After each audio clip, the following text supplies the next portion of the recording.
Hi guys, my name is Dante, and today let's review Huion H640P.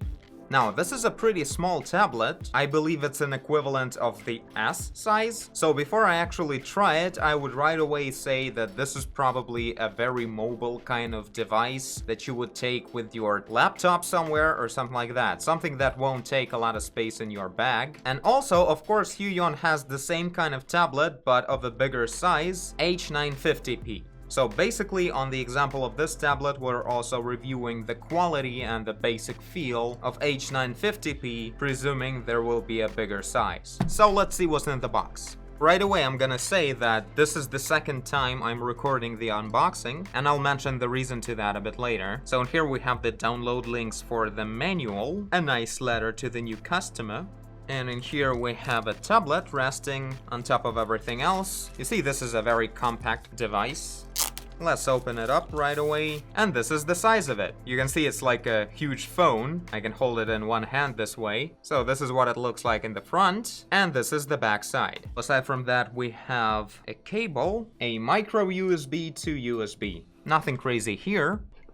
Next we have a pen. This is actually a new generation of battery-less Huion pens. Nice rubbery grip, 2 side buttons, and no charging forever. Really feels nice, doesn't feel cheap or anything, really good grip. The rubbery part really makes a difference in the grip. And the last piece of actual tool is the stand with the nib remover for the pen and easily accessible nibs inside.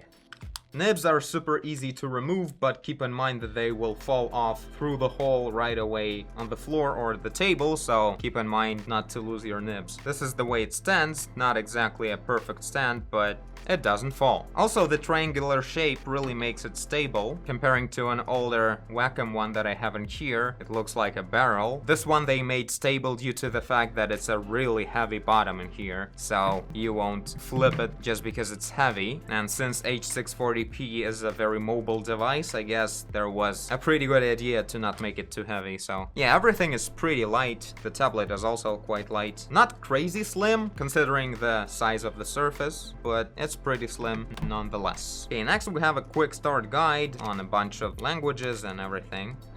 Okay, now I'm gonna actually connect this thing to the computer, install the drivers, and we'll check it out. Okay, so here I am. I plugged in the device and installed the driver from this website. Basically, just Google Huion H640P. You get to this page, scroll downwards, you see download, and download the driver you need. Then you unarchive this installer and install the driver. And at this point, I would advise to be careful and to close all the running processes that you have, like the recording. Thing is, the first time I installed the driver, I kept the recording on, and at some point the installer asked me to reboot the system, but the problem was that I didn't even see the window that was asking me that because the system started rebooting right away without me doing anything. By the way, later I contacted Huion about this, and they assured me that if you have all the art software turned off, and probably all the recording software as well, the installation doesn't require reboot at all, so it won't even happen if you follow the rules, unlike I did. Now, that was a couple of days ago, and today I reinstalled the driver, and it didn't even ask me to reboot at all. Right now, it installed as is. Basically, just be sure that you don't have anything important running while you're installing the driver. Now, after you finish the installation, which is straightforward and simple, you get your driver installed, and it shows up right here in the tray. This is what it looks like. We have press keys, we have 6 of them, and what I really like about this driver, it has a very flexible way to set up hotkeys in all kinds of combinations, meaning you don't only get the Control, Alt, and Shift and Windows button, any key you want, or maybe a set of keys by adding actual separate buttons without the involvement of your hardware keyboard, so you don't really even need it to set up the hotkeys for your buttons, so you just add to string any buttons whatsoever. Plus, Control, Alt, Shift, and Windows can be used with this combination, as well as mouse buttons. As you can see, I'm adding checkboxes and nothing gets unchecked. With this combination, Control, Alt, E, and H will also have the the right click going on in just one press of the button of the tablet. This is really cool. This literally lets you set up any kind of combination of actions for the button. And if you want, you can at the same time even switch displays or switch brushes, no limitations whatsoever. Next we have the Stylus. Again, all the side buttons have the same kind of settings, so you can do all kinds of combinations right here. We have the curve for the pressure test, which works like this if you want to see your pressure in action. As you can see, 8000 pressure sensitivity levels. No tilt, but who needs tilt anyway, as I always say. Windows Ink, WinTab, linear optimization. I'm not sure how exactly it works, because it's grayed out. But Windows Ink on, it works perfectly fine in Photoshop, which we'll get into in a moment. Now, right here we have flexible settings to change the work area for the tablet. Choose the displays, everything works perfectly. And right here you have the ability to rotate the layout of your tablet. And the important one is the 180 degrees. You can use it if you're a lefty. You just flip the tablet and you have your buttons on the right side. But there's one little thing that I should mention. As you can see, the cord is not in the middle, so you'll have quite a different experience from the cord coming out of the device at the bottom edge. So it's gonna be close to your hand. And also it's gonna be going down. Only downwards, because this is not Type-C USB, this is a micro USB, and it's not symmetrical, so you can't plug it in like this. So there are three options for a lefty here. You can either use it just like this and not use buttons if you don't need them. You can flip it and use it like this with the cord going downwards next to your legs somewhere. And option number 3, you can use any other cable in the world that has USB to micro USB connection that doesn't have an angle like this. I'm pretty sure it's gonna work, but there's that. Also, by the way, if you're like me and you don't really use express buttons on the tablet, you actually, this is the first time I can see this on the tablet, you have an option to block them, block the keys from doing anything ever with the hardware switch right here. So you switch like this and these buttons don't do anything.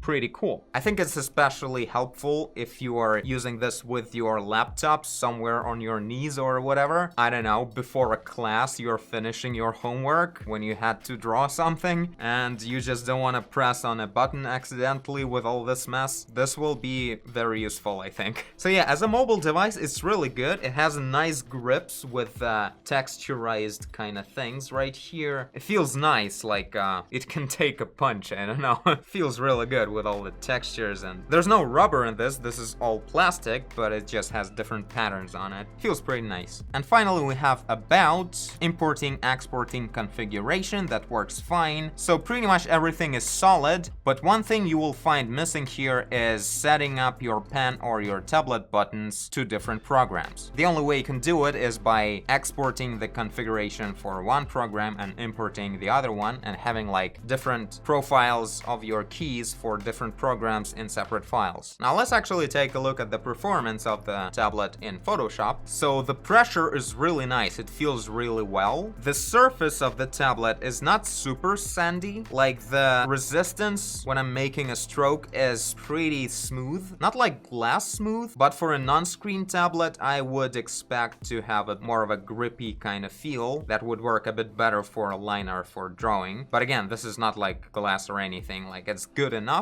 but not the best one I felt in my practice. Usually this kind of resistance that I'm feeling right now, I usually feel on screen tablets, the ones that can't have a very strong grainy surface to not make the image too fuzzy, so they have to make it a bit smoother. This feels like something around that resistance. Now for the pressure sensitivity, it's pretty much perfect. It has a perfect normal range of pressure, so you don't get to press too hard to make the 100% pressure value. You press normally the way you do on Wacom or pretty much on most tablets, and within that range you get all the 8000 pressure sensitivity levels. Now I can't actually test the presence of all 8000 pressure sensitivity levels because pretty much after 4000 you can't tell a difference, so there's that. But what I like about it, and maybe this is the reason of 8000 pressure levels, is that you can press really slightly and have a good response. Like the tablet actually registers the stroke when you barely touch it.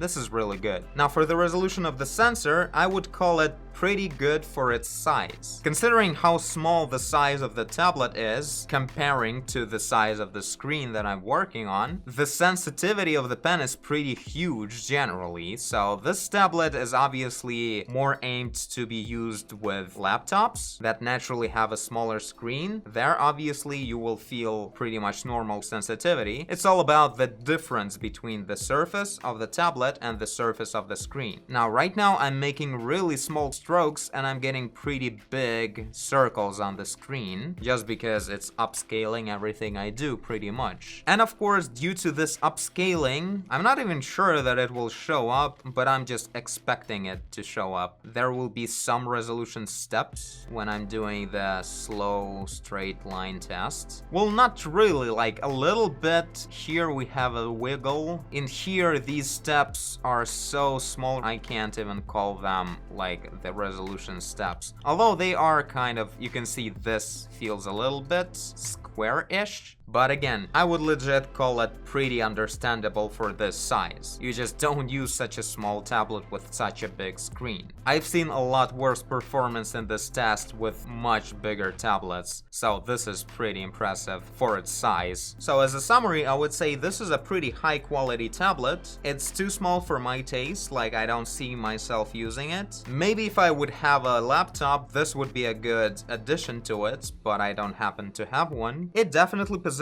itself as a very light and small device that you won't even notice in your backpack. The pen is really light, the tablet is also pretty light. I don't know, maybe for this size it could be a bit lighter, but again, I'm just gonna say not crazily light, but light it is. I think it's exactly the weight of my Nexus 5X. A cool and I think unique feature for turning off your express buttons with a switch. A not too sandy surface, which is not perfect for drawing, but definitely is perfect for painting. The pen performance is pretty much ideal, same as with the software, except for an ability to have different profiles of the hotkeys for different programs, but a really impressive ability to combine all kinds of combinations of keys and mouse buttons for any hotkey, whether on a pen or on a tablet. And of course, a pretty famous Huion high quality of the product. I'm pretty sure if you'll choose to buy this tablet or H640P, it will serve you for a long time with no problem. By the way, one little note, the pen nibs are pretty big, like they're slightly bigger comparing to Wacom nibs, and they're sort of rounded, and combined with a relatively smooth surface of the tablet, I think this pretty much guarantees that the nibs won't tear away for a while. I think they're gonna serve you for a long time without the need to replace nibs at all. So yeah, this is it for the Huion H640P. Tell me guys what you think about this device. If you're thinking to buy one, the links are in the description. And I thank you for watching if you did. I guess you did if you're here. Leave a like and subscribe. Tell a friend. Switch. Do whatever you want. And I will see you in the next one. Bye.